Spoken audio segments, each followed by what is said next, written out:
સંતોન હોય, આપણે તો હોય નહીં કઈ. એમાં ભજનમાં આવે કે અરે વીરા મારા સીધે સીધે મારા ઘેરે હાલ, ભાઈ મારા સીધે સીધે મારા ઘેરે હાલ, ઉજાડે તો હોમ ઘણી રે. એ કે ભાઈ સીધે માર્ગે. હવે આપણે તો આપણને ખબર જ છે કે કાંટાળ માર્ગે ના લી, સીધે આલી હાઈવે ચડી જાય. એ માર્ગ ની તો આપણને ખબર છે, તો આપણને એ માર્ગ કીધો હશે.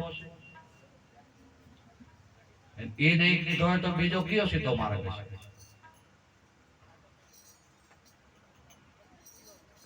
એટલે આપણા સંતોએ કીધું કે આપણે જેટલું અહેજ કરીએ છીએ, ખોટું કરીએ છીએ, એ બધો ઉજાડ માર્ગ છે, ઉજાડ માર્ગ. એટલે આપણા મહાપુરુષોએ ના પાડી છે ઉજાડ માર્ગે માં હાલીશ નકર તારું ઉજળ થઈ જાય છે, એમ કીધું. આપણે ઉજાડી આવશે એમ આપણા બધા બેઠા ક્યાં કઈ કાંટામાં પગ નાખી છે, કઈ વારો તો મોહરા પડી છે, ઉજાડ ક્યાં?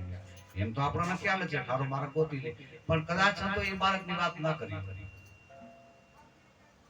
આપણે જે અધર્મ ને માર્ગે હાલી છે એને આપણા સંતો ઉજળ માર્ગ કીધો છે. ઉજળ માર્ગે ના આવે, ધર્મ ના માર્ગે આવે, અક્રમ ને માર્ગે ના આવે.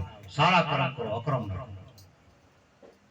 આપણાથી કર્મ સારું પણ થાય, અક્રમ પણ થાય. એને સમજણ હોવી જોઈએ,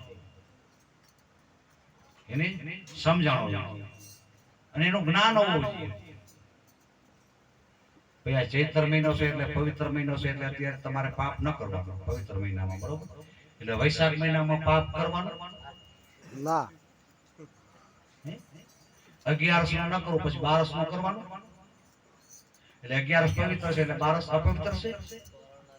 આ આપણી સમજણ છે, આ અજ્ઞાન કહેવાય. આને જ્ઞાન કહેવાય. કારણ કે સંતોએ કીધું છે કે કોઈ પણ કાળે આપણે બીજા શું કરતા પાલતારી ખબર છે? અંધારિયામાં કે સાંભળજો બાપુ, શાંતિ રાખજો. અંધારિયામાં કે આપણે ગેટો કરી નાખી દાદા, અંજોરી એમ નહીં થાય. આ માનવા જેવો મહિમા છે. અંધારિયામાં નહીં ક્રમ લાગે, અંજોરી એમ લાગશે. આ ગેરસમજ છે, આ ઉજળ માર્ગ છે, આને અજ્ઞાન આના કહેવાય. ગમે તે સમયે તમે અક્રમ કરશો તો અક્રમ લાગશે, અને ગમે તે સમયે તમે સત્કર્મ કરશો તો થાય છે. તમે તાર શ્રાદ્ધમાં સારું કાર્ય કરવાનું, શ્રાદ્ધમાં સારું કાર્ય કરો તો તમને પુણ્ય મળશે.